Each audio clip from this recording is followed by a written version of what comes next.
युवराज यशवंत को देखते हुए कहता, डैड एक रात क्या? यशवंत आंखों में खौफ लिए कहते हैं, फिर एक रात वो आ गई। यशवंत का चेहरा देखकर युवराज समझ जाता है कि वो किसकी बात कर रहे हैं।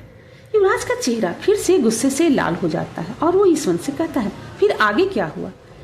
यशवंत उस रात को याद करते हुए कहते हैं, रात का वक्त था। यशवंत और सावित्री डिनर करने के बाद अपने रूम में जाकर युवराज के साथ खेल रहे थे। युवराज तब सिर्फ 6 महीने का था। युवराज बेड पर लेटा था और सावित्री और यशवंत उसके पास ही बैठे थे। युवराज अपने मॉम डैड को देखकर स्माइल कर रहा था। स्माइल करते हुए युवराज की आंखों की पुतलियां एक पल के लिए लाल होकर फिर से काली हो जाती हैं। ये देखकर यशवंत के चेहरे की स्माइल गायब हो जाती है, लेकिन सावित्री अभी भी युवराज को बड़े प्यार से देख रही थी। यशवंत अब हैरानी से सावित्री को देखने लगते हैं। ये देखकर सावित्री यशवंत के मन में आ रहे सवालों को समझ जाती है। वो यशवंत से कहती है, मुझे लगता है कि अब आपका सब कुछ जानने का वक्त आ गया है। सावित्री की बात को सुनकर यशवंत सावित्री को सवालिया नजरों से देखने लगते हैं। सावित्री आगे कहती, यशवंत मैं एक आम इंसान नहीं हूँ, मुझ में कुछ शक्तियाँ हैं और वही शक्तियाँ हमारे युवराज में भी हैं। मैं यहाँ किसी खास मकसद से आई थी और वो मकसद हमारा युवराज पूरा करेगा। यशवंत क्यूरियस होकर कहते, कैसा मकसद और हमारा युवराज, लेकिन क्यों? सावित्री यशवंत के सवाल का जवाब देने ही वाली होती है, तभी उन्हें एक जोर की आवाज सुनाई देती है। उस आवाज को सुनकर यशवंत और सावित्री दोनों घबरा जाते हैं, लेकिन युवराज अभी भी बेड पर लेटे हुए खेल रहा था। सावित्री घबराते हुए कहती, वो आवाज? यशवंत कहते हैं, ये तो दरवाजे के टूटने की आवाज है। ये कहते हुए वो कमरे से बाहर जाने लगते हैं। तभी सावित्री उनका हाथ पकड़कर उन्हें रोकते हुए कहती है, रुकिए। यशवंत कहते हैं, क्या हुआ सावित्री, मुझे बाहर जाकर देखने तो दो, वहां हो क्या रहा है? सावित्री घबराते हुए यशवंत से कहती है, वो युवराज के लिए आई है, हमारे बच्चे की जान खतरे में है, आपको इसे लेकर यहाँ से जाना होगा। मैं तब तक उसे रोक कर रखती हूँ।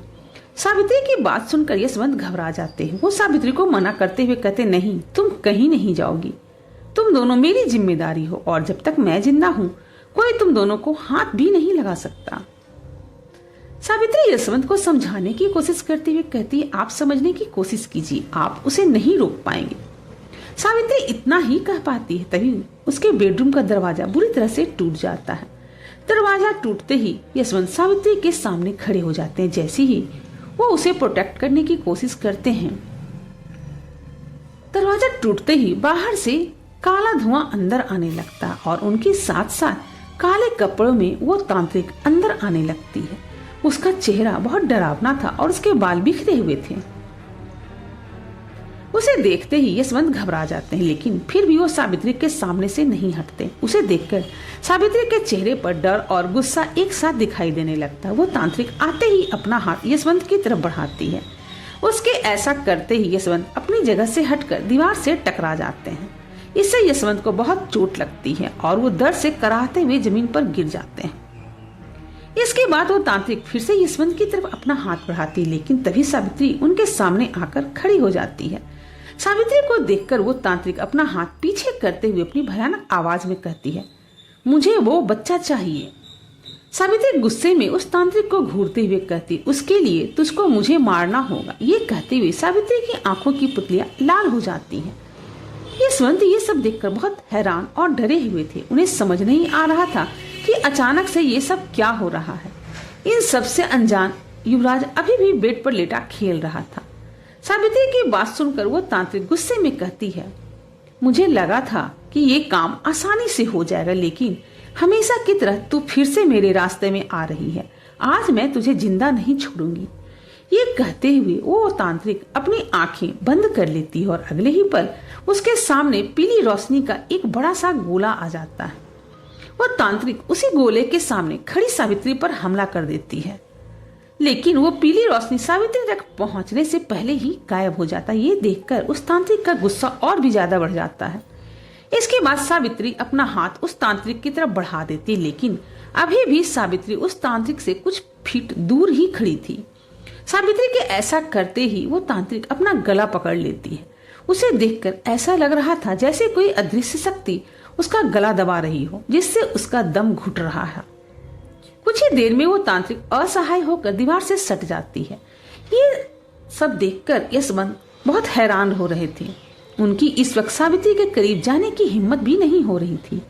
तभी वो तांत्रिक अपनी कमर से एक कटार निकालती है और उसे हवा में उछाल देती है। उसके ऐसा करते ही वो कटार युवराज के गले के नजदीक जाकर हवा में रुक जाती है। अब उस कटार की नोक युवराज के गले पर टिकी थी। ये देखकर सावित्री डर जाती है और अपना हाथ नीचे कर लेती है। यशवंत भी ये देखकर घबरा जाते हैं। वो दोनों जैसे ही युवराज की तरफ कदम बढ़ाते हैं, वो तांत्रिक गुस्से से गुर्राते हुए कहती है, अगर तुम लोगों ने उसकी तरफ एक भी कदम बढ़ाया तो वो कटार उसके सर को उसके धड़ से अलग कर देगी। उस तांत्रिक की बात को सुनकर सावित्री और यशवंत दोनों ही अपनी जगह पर रुक जाते हैं और नम आंखों से युवराज को देखने लगते हैं।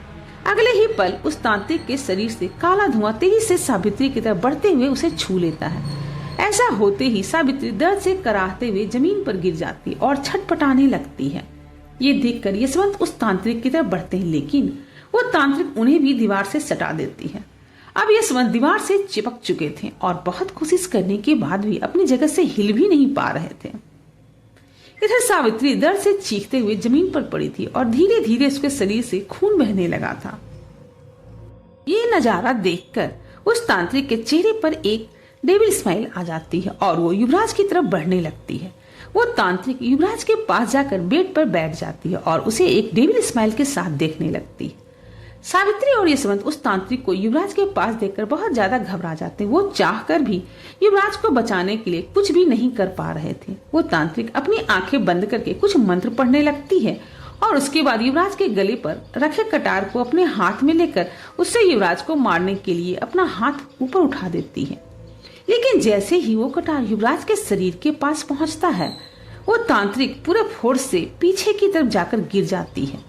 ये देखकर सावित्री थोड़ी शांत होती है। वो तांत्रिक गुस्से में अपनी जगह से उठती और फिर से युवराज को मारने की कोशिश करती है, लेकिन हर बार उसकी कोशिश नाकाम हो जाती है और वो युवराज को मार नहीं पाती। ये देखकर वो तांत्रिक यशवंत की तरफ देखती है, जो इस वक्त दीवार से सटा हुआ था। वो तांत्रिक यशवंत के पास जाकर उससे कहती है, मैं फिर से वापस आऊंगी। ये कहकर वो दरवाजे के बाहर चली जाती है। सावित्री भी जमीन से घिसटते हुए अपने आप ही उस तांत्रिक के पीछे पीछे जाने लगती है। यशवंत ये सब देखकर बड़े जोर जोर से चीखते हुए रोने लगते हैं, लेकिन वो कुछ भी नहीं कर पाते। ये बताते हुए यशवंत अब प्रेजेंट में आ जाते हैं। यशवंत के आंखों में अभी भी आंसू थे, लेकिन युवराज अभी गुस्से में था। वो अपने डैड के कंधे पर हाथ रखते हुए कहता है, डैड फिर वो वापस कब आई? यशवंत आगे कहते हैं, उसके अगले दिन मैंने सावित्री को ढूंढने की बहुत कोशिश की, लेकिन वो मुझे कहीं नहीं मिली। फिर अगली रात वो हमारे पास आई और उसने मुझसे कहा कि मैं उसे सावित्री की पहचान देकर अपने साथ रखूं, जिससे वो हर वक्त तुम्हारे साथ रह सके। उसने मुझसे कहा कि अगर मैंने ऐसा नहीं किया तो वो सावित्री को मार देगी। इसके बाद उसने मुझसे हर वो काम कराया जो मैं नहीं करना चाहता था। इसी वजह से मैं उस रात तुम्हें उस विशिंग बेल के पास लेकर गया था और उसने तुम्हारा इस्तेमाल करके उस साए को आजाद कर दिया। युवराज कहता है, डैड ये सब आपने मुझे पहले क्यों नहीं बताया? यशवंत कहते हैं, क्योंकि उसने मुझे धमकी दी थी कि अगर मैं तुम्हें सच्चाई बता दूंगा तो वो सावित्री को मार देगी। युवराज आगे कहता है, क्या मॉम जिंदा है? यशवंत कहते हैं, मुझे नहीं पता। युवराज कुछ सोचते हुए कहता है, क्या मॉम ने कभी आपको ये बताया था कि उनका मकसद क्या था? यशवंत ना में सर हिलाते हुए कहते हैं, नहीं, मैंने उससे कभी कोई सवाल नहीं किया और आज मुझे इस बात के लिए बहुत अफसोस है। मैं तो ये भी नहीं जानता कि तुम्हारी मॉम कौन है और वो कहाँ से आई थी, लेकिन मैं ये जानता हूँ कि तुम्हारी शक्तियाँ तुम्हारी मॉम की वजह से ही हैं और तुम उससे कहीं ज्यादा पावरफुल हो। सारी बातें सुनकर युवराज यशवंत को उठाकर उन्हें कमरे में ले आता है और उन्हें आराम करने को कहकर वहां से चला जाता है। युवराज इस वक्त बिल्कुल अकेले रहना चाहता था, लेकिन चाह कर भी वो सुहानी को अकेले छोड़कर कहीं नहीं जा सकता था। इसीलिए वो कुछ देर के लिए टेरेस पर चला जाता है और वहां से शिमला के घने जंगल को देखने लगता है। युवराज का मन इस वक्त जहां ये सोचकर बेचैन था कि शायद उसकी मॉम उस तांत्रिक के कब्जे में है, तो वहीं ये सोचकर भी वो शांत था कि वो उस तांत्रिक का बच्चा नहीं है। पिछले कुछ दिन युवराज के लिए बहुत भारी थे। उसे ऐसा लगने लगा था कि कहीं वो उस खूंखार तांत्रिक का बेटा तो नहीं है जो इतने सारे लोगों की मौत की जिम्मेदार है।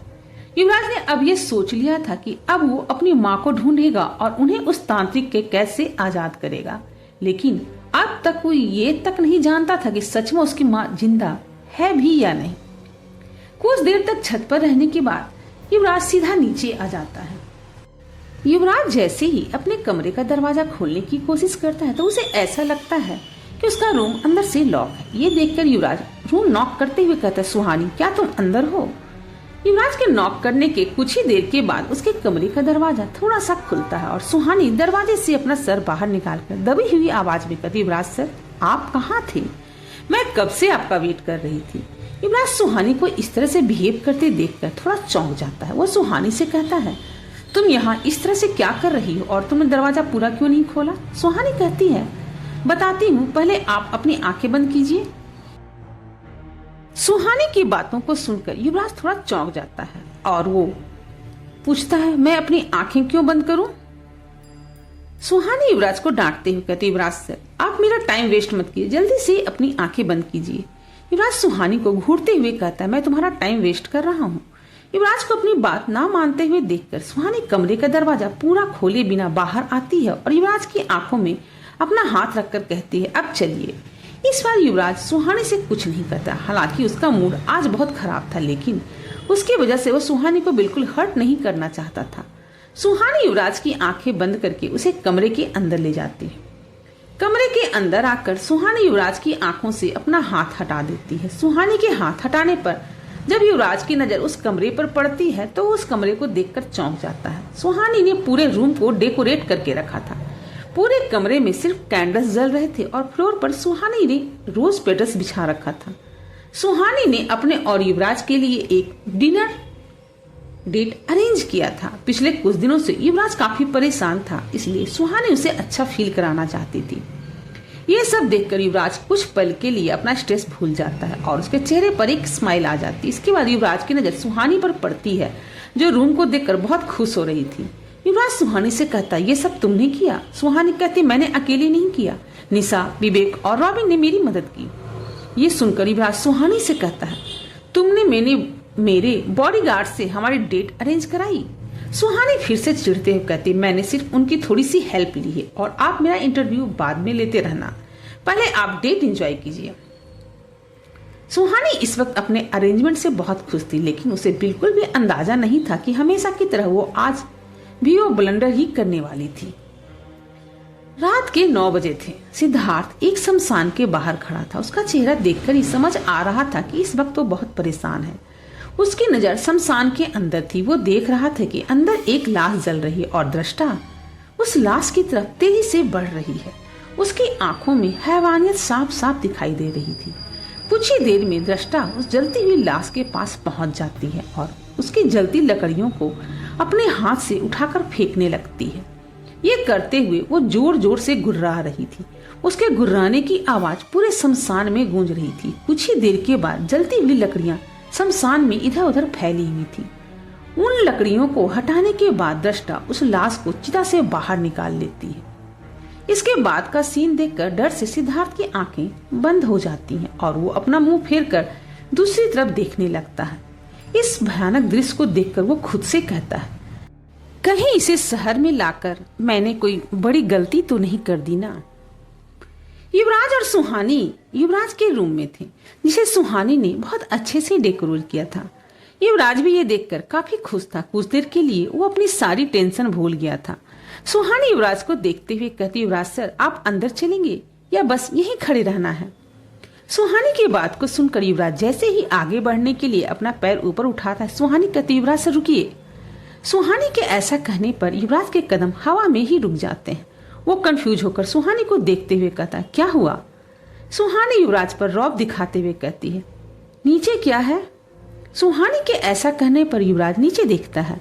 सुहानी ने युवराज के रास्ते पर रोज पेटल्स बिछा कर रखा था। युवराज उसे देखकर कहता है, रोज पेटल्स हैं? सुहानी कहती है, एग्जैक्टली। आप इन रोज पेटल्स पर फुटवियर पहनकर चलेंगे तो आप इन्हें फील कैसे करेंगे? अपने शूज निकालिए। सुहानी के ऐसा कहने पर युवराज उसे अजीब सी नजरों से देखने लगता है, लेकिन वो इस वक्त सुहानी के मूड को स्पॉइल नहीं करना चाहता था, इसलिए वो बिना कुछ कहे अपने शूज निकाल देता है। युवराज के ऐसा करते ही सुहानी के चेहरे पर एक बड़ी सी स्माइल आ जाती है, जिसे देखकर युवराज भी खुश हो जाता है। इसके बाद युवराज और सुहानी उन रोज पेटल्स पर चलने लगते हैं। वो दोनों बस 3-4 कदम ही चल पाए थे, तभी युवराज के मुंह से हल्की सी आवाज निकलती, आह। इस आवाज को सुनकर सुहानी युवराज की तरफ देखते हुए कहती, क्या हुआ युवराज सर? युवराज कहता, फील हुआ। सुहानी कंफ्यूज होकर कहती है, क्या फील हुआ? सुहानी के सवाल करने पर युवराज अपनी नजर उससे हटाकर अपने पैर पर ले जाता है और अपना एक पैर उठाकर देखने लगता है। उसके पैर में गुलाब का एक कांटा लग गया था और उससे थोड़ा खून भी बह रहा था। ये देखकर युवराज बिल्कुल रिलैक्स था, लेकिन सुहानी हाइपर हो जाती। वो घबराते हुए युवराज से कहती, युवराज सर आपको ये कांटा कैसे लग गया? मैंने खुद सारे कांटे रोज से अलग किए थे। युवराज वो कांटा अपने पैर से निकाल लेता है और सुहानी से कहता, कोई बात नहीं। सुहानी परेशान होकर कहती, कैसे कोई बात नहीं? आपके पैर से खून निकल रहा है। युवराज सुहानी के चेहरे पर अपना हाथ रखते हुए कहता, ये बस छोटी सी चोट है, इट्स ओके, हम कंटिन्यू करते हैं। युवराज के ऐसा करने पर सुहानी उसका हाथ पकड़कर उसे डिनर टेबल के पास ले आती है। वहाँ सुहानी ने एक प्रॉपर डिनर अरेंज किया हुआ था। युवराज उसे देखकर काफी इम्प्रेस हो जाता है। डिनर टेबल पर एक शैंपेन की बोतल रखी हुई थी। उसे देखकर युवराज कहता, ये शैंपेन?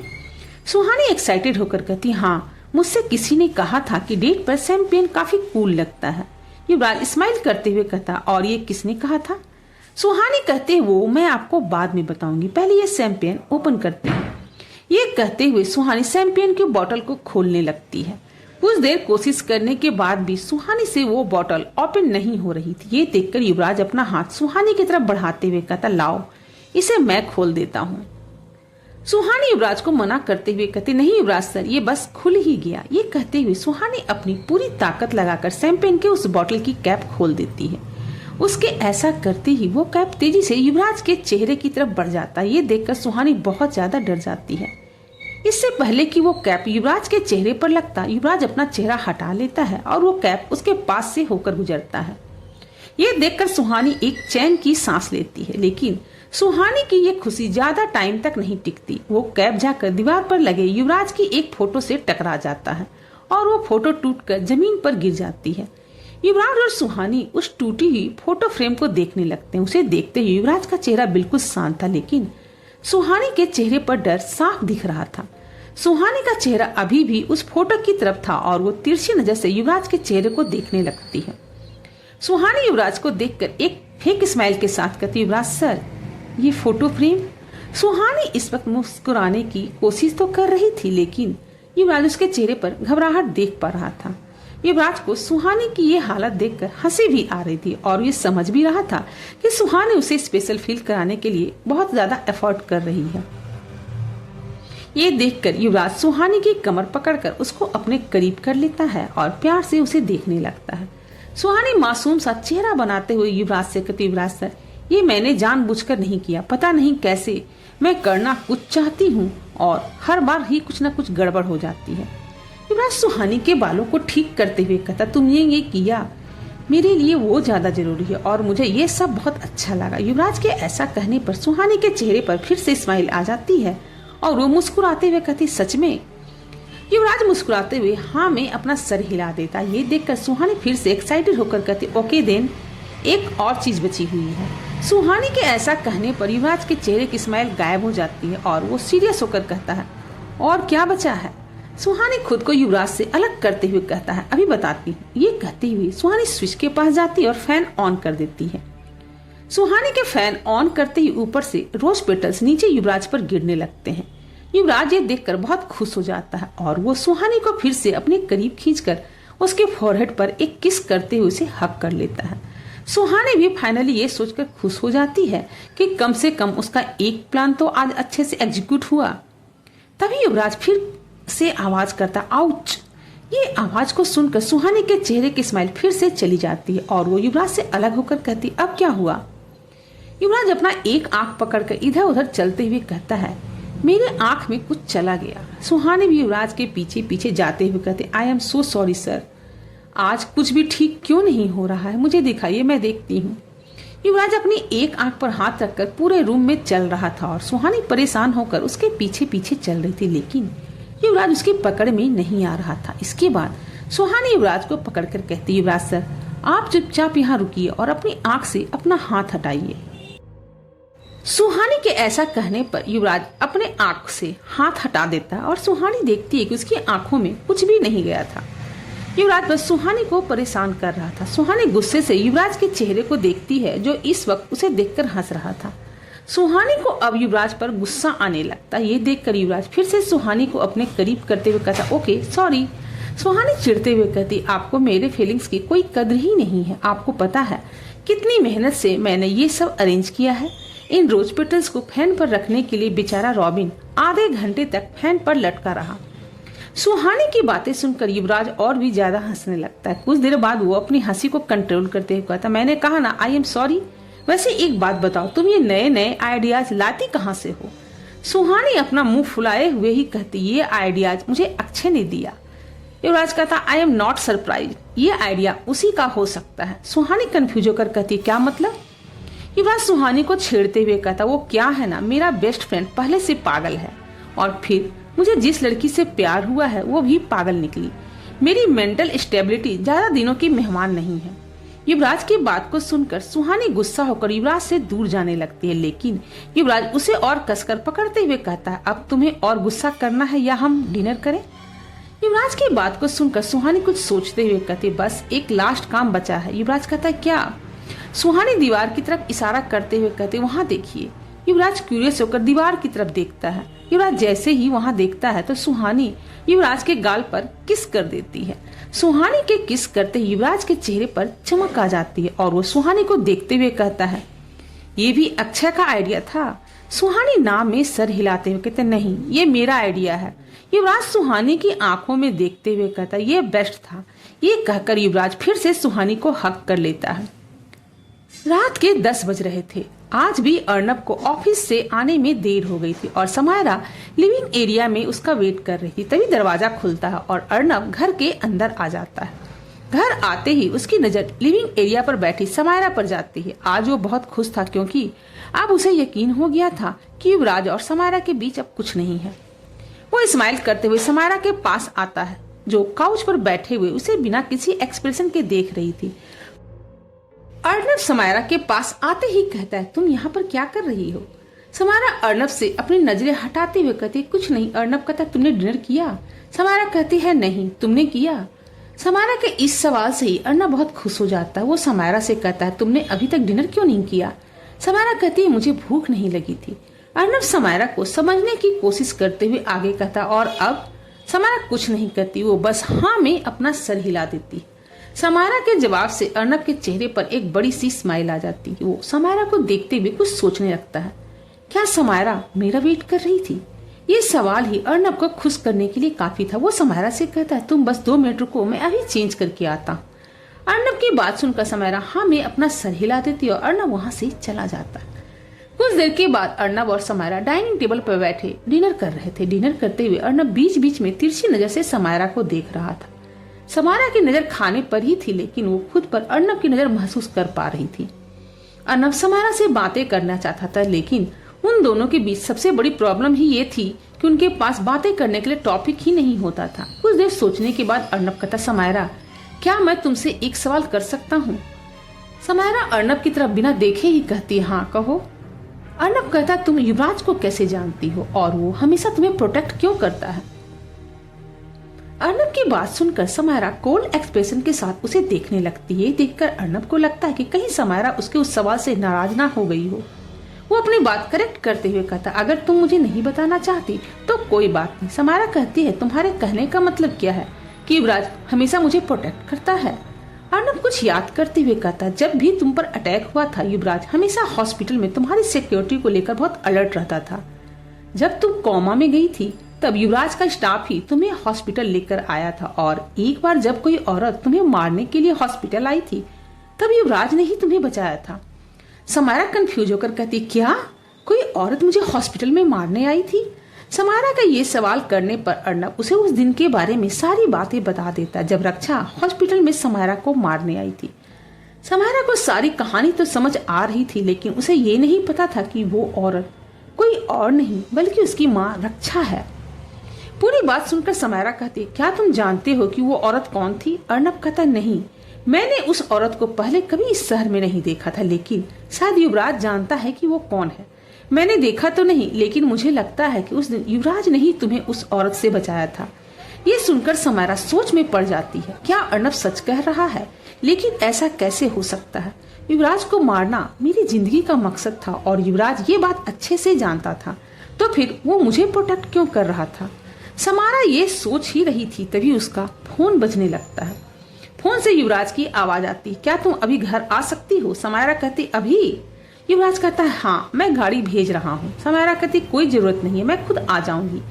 ये कहते हुए समायरा फोन कट कर देती है। समायरा के फोन कट करते ही अर्नब कहता, तुम कहाँ जा रही हो? समायरा अपनी जगह से उठते हुए कहती, युवराज के घर। अर्नब भी अपनी जगह से उठते हुए कहता, मैं तुम्हें लेकर चलता हूँ। समायरा को पता था कि अर्नब उसे अकेले जाने नहीं देगा, इसीलिए वो उसे बहस नहीं करती। कुछ देर के बाद सुहानी युवराज के रूम में आराम से सो रही थी। उस कमरे की काउच पर युवराज के साथ समायरा और अर्नब भी बैठे हुए थे। युवराज और समायरा एक दूसरे से बातें कर रहे थे, जिसे अर्नब ध्यान से सुन रहा था। जैसे जैसे वो बातें करते जा रहे थे, अर्नब के चेहरे पर हैरानी बढ़ती जा रही थी और उसके मन में कई सवाल आते जा रहे थे, लेकिन इस वक्त वो बिल्कुल खामोश था। उसे समझ नहीं आ रहा था कि ये वक्त उसके सवालों के लिए सही है भी या कि नहीं। युवराज समायरा को वो बातें बता रहा था जो कुछ देर पहले यशवंत ने उसे बताई थी। युवराज की बात पूरी होते ही समायरा कहती है, तो तुम चाहते हो कि मैं तुम्हारी माँ को ढूंढने में तुम्हारी मदद करूं? युवराज कहता, हाँ। समायरा कहते, लेकिन हम ये करेंगे कैसे? जैसे कि तुम्हारे डैड ने कहा था कि तुम्हारी माँ को वो तांत्रिक 26 साल पहले लेकर गई थी। इतने सालों बाद हम उन्हें कहाँ ढूंढेंगे? युवराज सीरियस होकर कहता है, वहाँ जहाँ हमें वो आखिरी कलश मिलेगा, उस विशिंग बेल में। व्यूअर्स, अगर आपको कहानी पसंद आ रही है तो कृपया मेरे चैनल को सब्सक्राइब भी करें और लाइक और शेयर भी करें अपने दोस्तों के साथ, और कमेंट करके जरूर बताएं कि आप मेरी कहानियों को कहां से सुन रहे हैं।